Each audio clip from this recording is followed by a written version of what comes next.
Boker Tov, good morning. Welcome to the Aliyah Day. Welcome to all of our family and friends who are watching from across the fruited plain.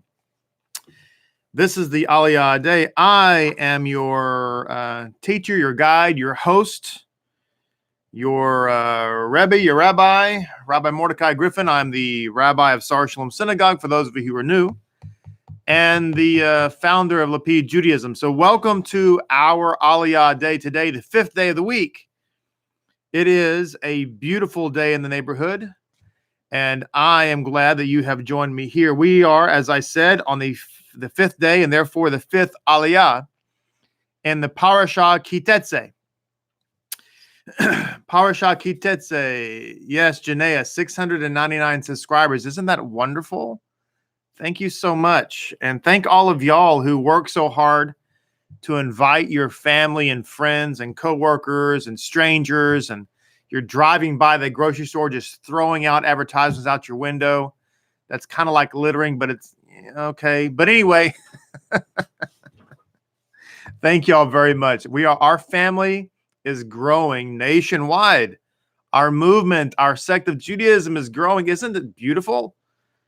It is. It's exciting. I wake up every day, and the birds, the blue jays, bring me my coffee. The cardinals bring me my clothes. I get dressed. I float out of the house, and I come here to teach and to lead and to guide. Baruch Hashem. So we are in Parashah. What did I say? Teitzei. Yes. The book of Deuteronomy, the book of Devarim, chapter 23. Banti Trace. And we are going to be reading in verse 25. And it's a rather short reading today, but we'll get right to our insights. Baruch Hashem. Oh, be sure and subscribe to the channel if you haven't done so already. Click the little bell icon.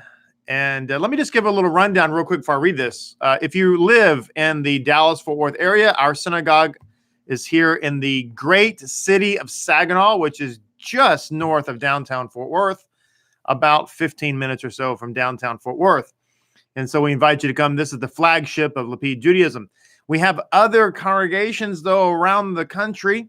And so if you live in Tulsa, there is a Sar Shalom Synagogue Tulsa there, a wonderful Lapid community. If you live in Kansas City, there's a wonderful Lapid house there. We want to put you in touch with them, so send us a little note or something. If you live in Houston or New York, please let us know. The Boston area, there is, I think Elise is in Louisville, Kentucky area. I think. Don't get mad at me, Elise, if I get that wrong. Also, we have some Lapidniks that are starting to arise. They're rising up from Mobile, Alabama, Pensacola, Florida.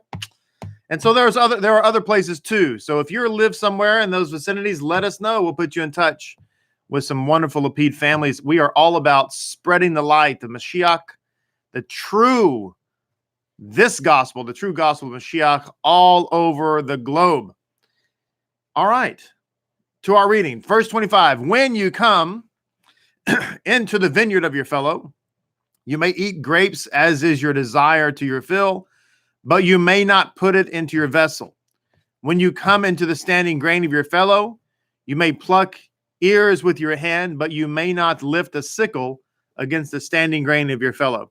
I just want to point out right there on the Torah, it says that if you're in the grain of if you're in the field rather of your fellow, you can pluck and eat, but you're not allowed to put a sickle to the grain. Why? Because a sickle to the grain would indicate that you are harvesting.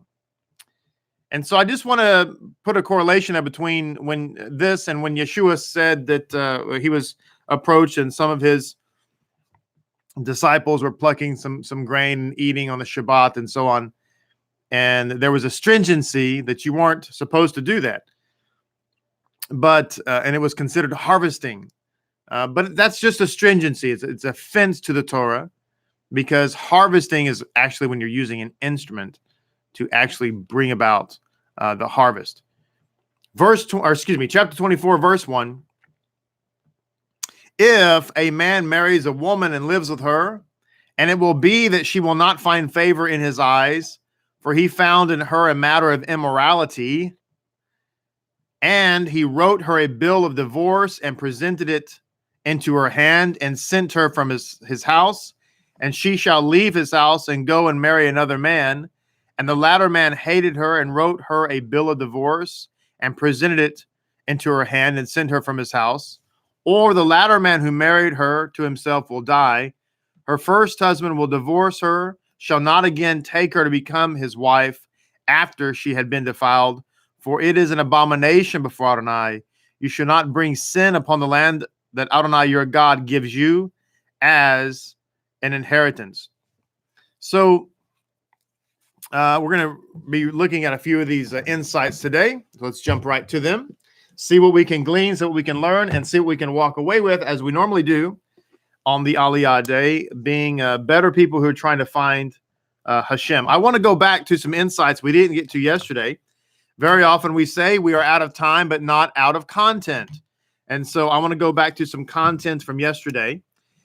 Because what I'm about to read is not exactly profound, because most people who come from, a lot of people who join us on the Aliyah day, most people come to our synagogue. I would say the vast majority of people come from Christianity. They are Christians who are looking for something more. They know something is missing. They may not know exactly what it is, but they know something is missing, and so they are wise enough to seek that out. There are others who are former Christians who converted to Lapid Judaism, whatever. But the point being is that most people come from a Christian background and they have heard the concept that we are the army of God. Okay? But I like to point these types of insights out because most Christians or people who come from those backgrounds are very often stunned to find out that these quote unquote Christian concepts are in fact Jewish concepts. It's like I have said many, many times that there is really nothing new in the New Testament. Not new from the standpoint of what we think on our Western Greco mind. To the Western Greco mind, that is to the vast majority of people who believe in the New Testament, they see the New Testament as something, well, new. Something completely new. It's out of the blue, showed up on the scene. God liked peanut butter last week. This week he doesn't. He likes something new. And so that's not what the word means, though. The word Brit Hadashah comes from the word that means to renew. So the New Testament is not a New Testament. It's actually a renewed testament, which is why we find these concepts being renewed. And so one of those concepts is the fact that we are an army. And again, it's not profound, but it's important to know that this is a Jewish mind. So it says here in the Gutnik Chumash, what makes servicemen particularly receptive to the basic approach of Torah True Judaism? By the way, Torah True Judaism is another way of saying Orthodox Judaism. And back in the olden days, Torah True Judaism and Orthodox Judaism were interchangeable terms, but Torah True Judaism just fell out of use. Just a little something I just want to throw in there. Anyway, a serviceman, a military person. It says here, a military person has a particularly receptive approach to Torah True Judaism. It says, first of all, the very basic principle on which the military depends, namely obedience and discipline in the execution of an order by his commanding officer, even though in civilian life a private may be superior to a CO, the order must be executed properly, whether or not the soldier understands its significance. So it's saying here that what makes someone who's of a military mind to be receptive to Torah True Judaism is that the soldier is trained to be obedient. Now that's true, but some people may not realize, just as an aside, I want to throw this in, that in the military, you are told that you must obey every order that your superior gives you, unless it's an unlawful or immoral order. So we're not robots in the military. If our commander said, I want you to go over there and burn down that hut and kill those innocent civilians, we do not have to obey that order. So I just want to throw that in there, that our obedience is still predicated on a moral truth. That kind of rounds out the analogy. So anyway, it says this, of course, corresponds to the principle of Naseh v'nishma, which is we will do and we will hear. It says this is the condition upon with which the Jews accepted the Torah from the supreme commander, that is at Mount Sinai. Now, I just said that a soldier is going to obey only if it's a lawful and moral order. Well, we don't have to worry about that because God is a just, lawful, and moral God. So we don't have to say, well, I wonder if that's moral or not. Anyway, it says a further basic point in military life, it says here, is the fact that a soldier cannot argue that his personal conduct. Let me rephrase that. The fact that a soldier cannot argue that his personal conduct and whether or not he obeys an order in his private affair, he is prepared to suffer the consequences. Okay. So whether he realizes it or not, his conduct may have implications for his entire unit and all the military. In fact, it goes on to say here that his conduct may affect the battle and perhaps even the war. That's one of the key precepts about being an army. The fact of what they're trying to say here is that the soldier understands that his conduct in battle, his conduct in the army is not just about him. That what we do affects the particular strategy that we're involved in. It protects the battle, it affects the war, etc. It can even affect the entire campaign. And how true is that? You know, in the American Civil War, there's a story about the Battle of Antietam. Robert E. Lee and the armies of the Confederacy were pressing into Maryland. And Robert E. Lee's desire was to invade Maryland to bring a little bit of pressure upon the Union government there, and so that would bring about a discussion of peace. He felt like that if he went on the offensive, it would make everybody nervous up north, and they would just want to settle the things and end the war. That was his whole purpose, was to end the war quickly. And it would have worked. Robert E. Lee would have won the Battle of Antietam. And in fact, the Union Army did not win Antietam. It was considered a draw. It was the bloodiest battle in that time of the Civil War when it occurred.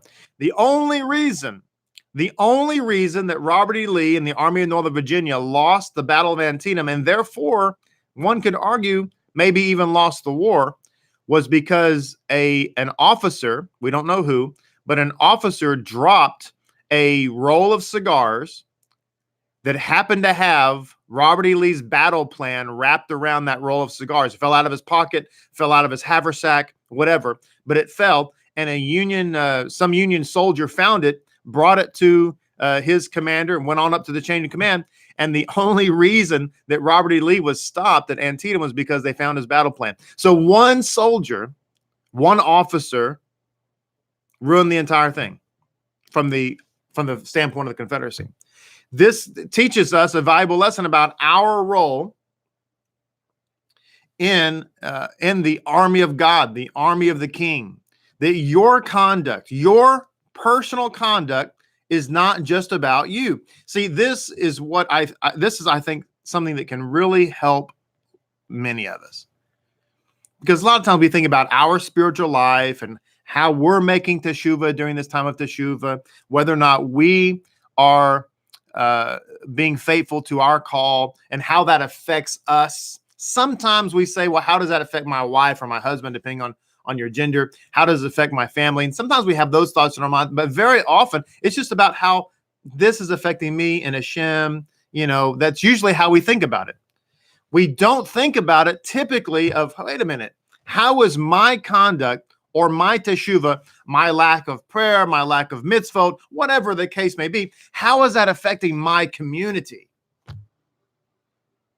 Am I the Achan, Hasve Shalom? And I'm just saying, this is how we should think about it. because any of you who've been in the military, and many of you have, understand the principle that you learn from day one in basic training is that we operate as a unit. That's why when one person does poorly, everybody suffers. And you know what I mean if you've been there. And so this is the fact. When we think about ourselves as a unit, then that's what happens. This is the problem when people lose sight of community. I want to go off and do my own thing. I want more. I want to go deeper. This isn't blah, blah, blah, blah, blah, blah. Now, if your community is all messed up, that's one thing. But if you're that rogue that wants to go out on your own, you're losing sight of being part of the army. So if we think about ourselves and how we're trying to live for God, we think about, it's important. Think about yourself and God. That's relevant and valuable and important. Think about yourself and your spouse and your children. Absolutely. But also go beyond that and think about, how is my conduct affecting the community? And by the way, it doesn't have to be conduct that everybody knows. I'm talking about conduct behind closed doors.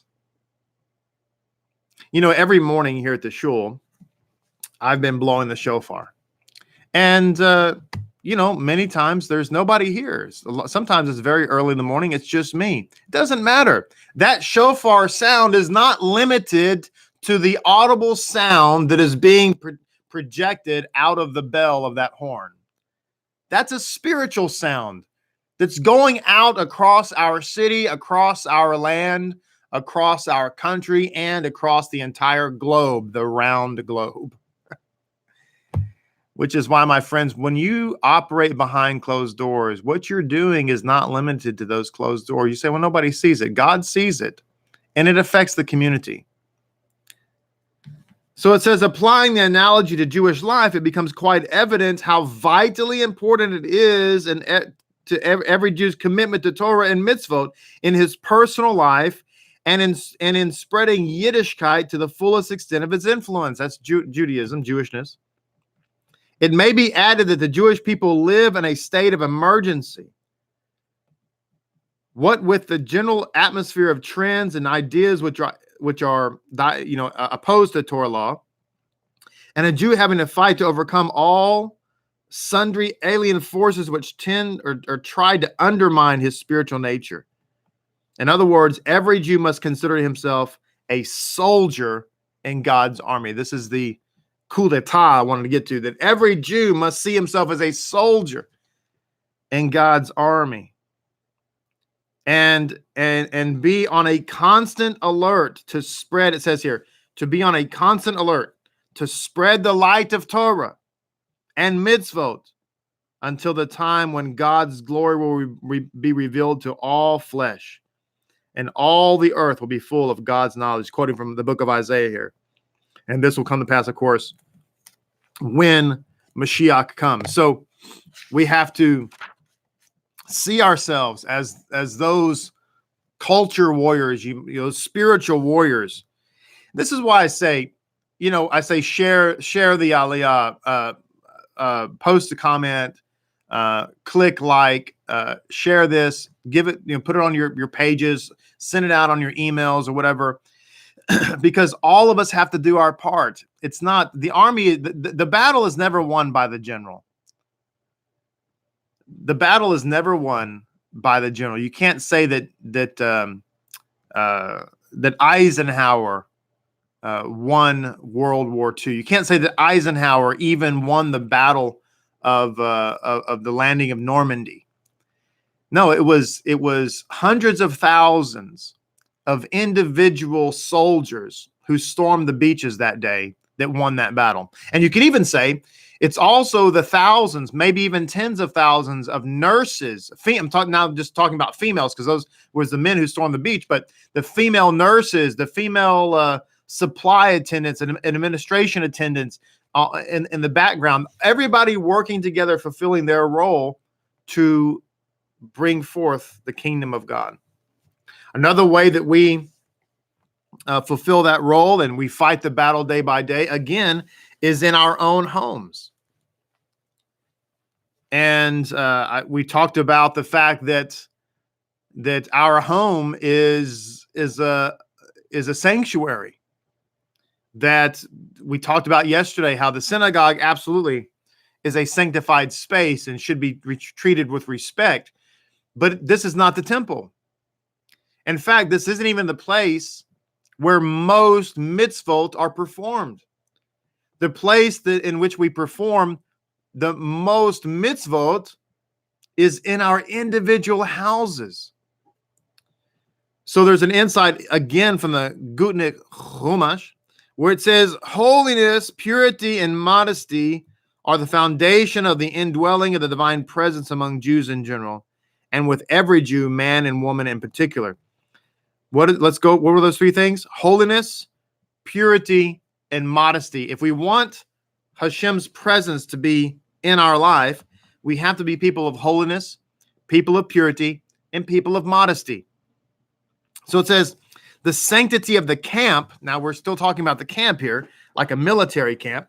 The sanctity of the camp, that is the Jewish home, and of Jewish conduct is clearly emphasized in the Torah. It says, your camp at home and outside the home should be holy. Then he will not see any immorality in you and turn away from you. So our sages explained that modesty and holiness must be observed in every aspect of Jewish life, including speech and thought, and certainly in dress and general conduct. So we have to be modest and holy and pure in our thoughts, in our speech, in the way in which we dress, and the way in which we conduct ourselves. It says in this area, especially as in certain other areas of Jewish life, the Jewish women and daughters set the tone and standard as experienced, as shown. Why do you think that the enemy has worked so hard in these many decades to take women and daughters from being modest ladies to walking out of the house and practically their underclothes? Why do you think it's been like that? Well, the answer to that is because they set the tone.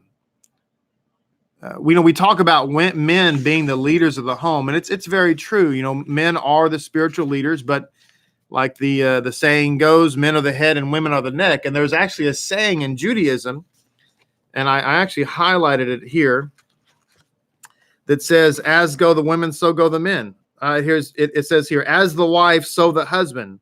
This is an old teaching, you could say a Jewish proverb, if you will.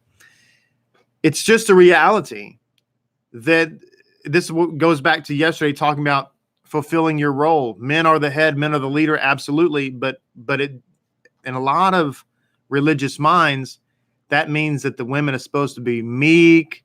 The woman is supposed to be submissive. I got to submit to my husband.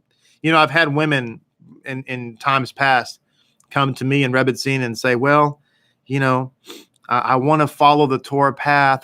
This is the way to go, but my husband doesn't really want to, and he wants to do this or that. And so I'm supposed to follow my husband. It's like, no, that's not how it works. Now it's going to shock a lot of you. I just said that because a lot of people have been brainwashed into thinking that that's the what the woman's supposed to do. She's supposed to just follow her husband, even if he's going the wrong way. She's supposed to follow him. No, the scripture says that a woman is a helpmate unto her husband, and if you understand that from a Jewish point of view, it literally means in Hebrew a helper against him, which means if he's going the right way, then she's right there by him, helping him and supporting him and doing whatever she can to be the right partner for him. But the minute he gets off the path, she's a helper against him, meaning she's pushing him back to the right path. So women who come in like, well, my husband doesn't really want to do this, so I'm just going to follow his lead. I would say, that's not what you're called to do. You're called to be that woman. That's when it's appropriate to be the nagging wife, but nagging in a good way. You're supposed to spur him on. Because men are funny creatures. We, on the one hand, we lead, and on the other hand, we're led. And very often, our wives are doing the leading. And it's true in my life too. I've said many times publicly about how a lot of what we have become over the many years in our spiritual walk has been in large part because of Rebbetzin and her encouragement. And that's absolutely true. In fact, I wouldn't even be sitting right here right now if it wasn't for my wife. Absolutely. And she knows that. And we've talked about this, and a lot of other people know this as well. I would not be here right now as a follower of God, as a religious person, as a Jewish person, if it was not for my wife's influence, direct influence and prodding and ultimatum almost 25 years ago. Well, I guess 25 years ago now. So, and there's other things too. There's other things that she said, I think we should be doing this. I think the mikveh project. Everybody wants a mikveh. I want a mikveh.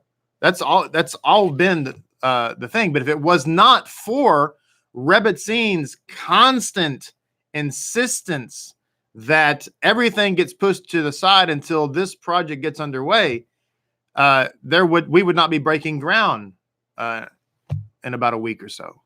I'm just saying. So hats off, keepers off to the women out there, the women of our lives who make our homes what they are, and dress the men, so to speak, for battle. So it's a beautiful thing, and this is why we have those important roles. This is why we cannot allow secular humanism to strip us of our individual roles. And isn't it interesting? Just think about it for a moment. You know, you have the transgender thing, which is very popular right now, but isn't it odd that everybody wants to be the opposite of who they are? And that's somehow supposed to be liberating. Like we said yesterday, the women's lib movement is supposed to be liberating. How illogical is it as a woman, you want to be liberated so that you can act like and be like a man? How is that liberating to women? See, it just doesn't make any sense. And it's all because the enemy is trying to confuse our roles, because if he can keep us all confused in our roles, then he can keep us confused in battle. That's the whole point. Imagine if you go to war and none of the soldiers, Marines, sailors, whatever, know what they're doing or know what their responsibility is. Imagine you took a group of guys to battle and you said, all right, guys, we're going to go fight the enemy. And nobody knows who's the rifleman, who's the mortarman, who's supposed to drive the tank, who's supposed to fly the plane. Nobody knows what they're supposed to do. Well, I can just tell you from experience that you're going to lose. You're going to lose, and you're going to lose fast. All right, one more insight here as we're kind of moving down the road. I want to share another insight, and we're going to get in. I know we haven't quite. We're playing catch up today more than anything, I guess. But this is a really good insight. It's something I've talked about before, but this is something that to give you another emphasis. If we go back to chapter 23 and verse 15, it says in verse 15, "For Adonai your God walks in the midst of your camp to rescue you and to deliver your enemies before you, so your camp should be holy." Again, talking about the holiness. So the phrase "to rescue you," that word is lehatzilecha. And the root of that is the word zel, which means shadow. So it says there's a difference of opinion. This is from Rabbi Monk commentary. It says there is a difference of opinion between two Tanaim regarding the meaning of this word. One Tana derives it from zel, shadow, and interprets it to mean that Adonai will put you in a protective shadow to safeguard you from enemy attacks. Now, I want to bring that up because if you just look back to compare it to Colossians 2:17, the Apostle Paul is writing to people who are formerly Gentiles. They've converted to Judaism.